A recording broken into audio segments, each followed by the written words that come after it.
Aphasia Access is exactly the right name for an organization whose mission is to grow a network of healthcare, business, and community leaders to advance lifelong communication access for people with aphasia.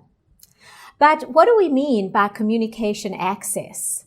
We all know what physical access is all about. For example, buildings are required to provide ramps for people in wheelchairs, so they have physical access to the building and can participate fully in the activities within that building. But the concept of communication access is a newer one, and its importance in the healthcare environment is less well understood. The importance of communication access in healthcare is illustrated by an incident that I remember about a person with severe aphasia following a stroke who was admitted to one of our inpatient rehabilitation units. He was alone without any family members who could convey medical information to the rehabilitation team. Over several days, the team became very concerned because this patient wasn't eating. He didn't seem to be interested in his food tray, and he was losing weight. So the team wondered about depression and whether he should be put on an antidepressant. The physician ordered a video fluoroscopic swallow assessment. His bedside swallow assessment had not shown anything abnormal, and they discussed obtaining a consult from a gastroenterologist. While waiting for this medical test, as well as consults with psychiatry and gastroenterology, a friend of the patient came to visit him and informed the staff that the patient was a vegan.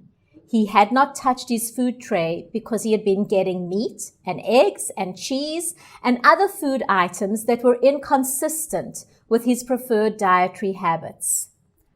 Had he been provided with the same communication access as a person without a communication disorder, giving him an opportunity to explain why he did not touch his food tray, it would have become apparent very quickly why he wasn't eating, before wasting time and money on unnecessary tests and referrals, and in view of the weight loss, before potentially compromising the patient's health.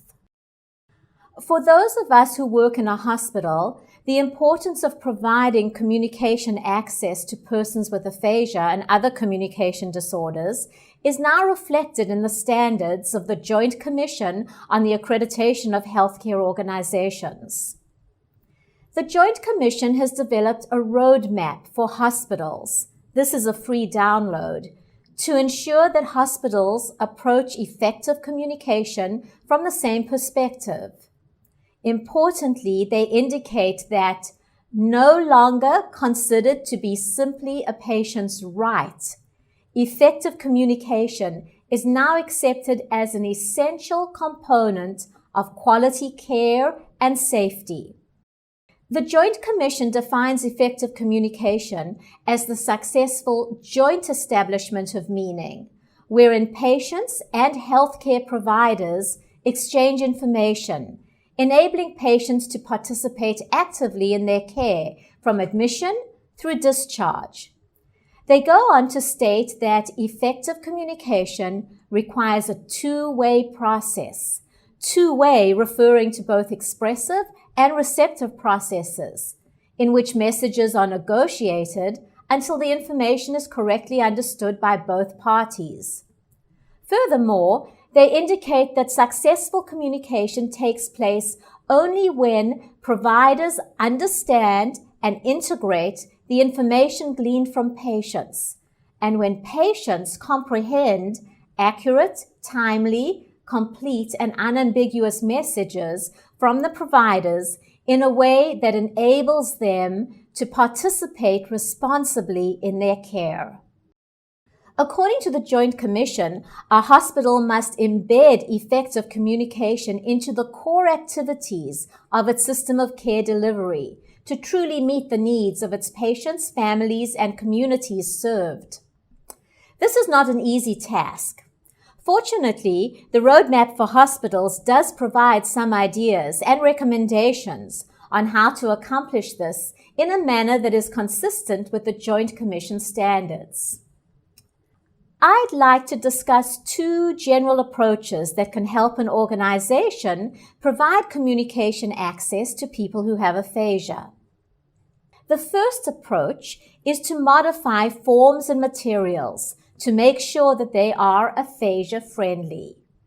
In the hospital setting, there are lots of forms that patients are required to read, understand, and sign.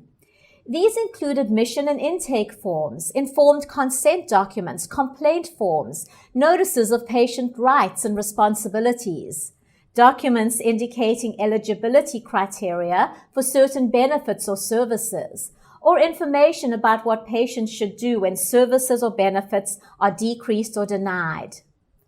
Menu selections need to be completed, and within a hospital there are numerous signs to be read. These written materials are often inaccessible for people with aphasia and should be adapted to allow people with aphasia to read them with understanding. Some research studies have identified criteria related to content and design characteristics that can help to make a document aphasia-friendly. For example, using simplified vocabulary and syntax, large print, and increased white space increase the reading comprehension of people with aphasia. In addition, people with aphasia tended to comprehend more paragraphs when pictures were added, but selection of appropriate illustrations must be done cautiously to ensure that they truly convey the correct message and are adult-like and not childish. Here is an example of increasing communication access by using aphasia-friendly forms.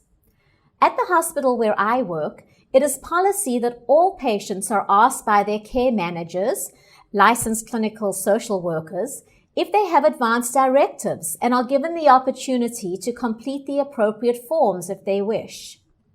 However, it was noted that patients with aphasia were not always asked directly about their advance directive wishes, or family members were asked as proxy without consulting the person with aphasia. The typical advance directives form, such as the one from the state of Illinois, is extremely complicated to read and understand. We developed a simpler form, and examples of it are shown here. As part of the development of the aphasia-friendly form, we held focus groups with several individuals with aphasia to get their feedback on whether the adapted form, including the pictures, conveyed the appropriate information to them. Based on their feedback, we made further modifications. The forms are now being used by the care managers, and we're evaluating the extent to which patients with aphasia are being directly asked about their advance directives. However, it's not enough to only have aphasia-friendly materials. So the second approach to providing communication access involves training of hospital staff who come into contact with patients with aphasia. This includes not only the doctors, nurses, and allied health clinicians, but also, for example, housekeeping, dietary, and security personnel. They need to know how to communicate with individuals with aphasia and how to use the materials that have been developed to aid communication. We've recently completed a series of training sessions of primarily the allied health staff, PT, OT, and speech. As part of the training, we asked the staff to complete a survey before and immediately after the training, and then again 1 month later. We found that with the training, more than 80% of the staff reported increased knowledge and use of communication strategies. 1 month later, they reported using written keywords, hand drawings, number scales, written choice including simple yes-no options, gestures, and pictures to communicate with their patients. They also reported feeling more confident about communicating with patients with aphasia. They were better able to communicate with their patients, thereby optimizing and enhancing the quality of their treatment sessions. So, just like we think about physical access, it's essential that we consider increasing communication access for our patients.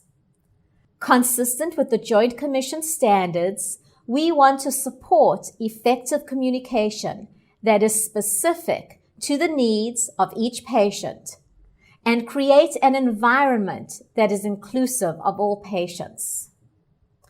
Modification of materials to make them communication accessible and training staff in communication strategies can improve the safety and quality of healthcare, not only for people with aphasia, but also for the large numbers of non-English speakers trying to navigate the healthcare system on any given day. I hope you will join me and Aphasia Access in the vision of all people with aphasia participating fully in life.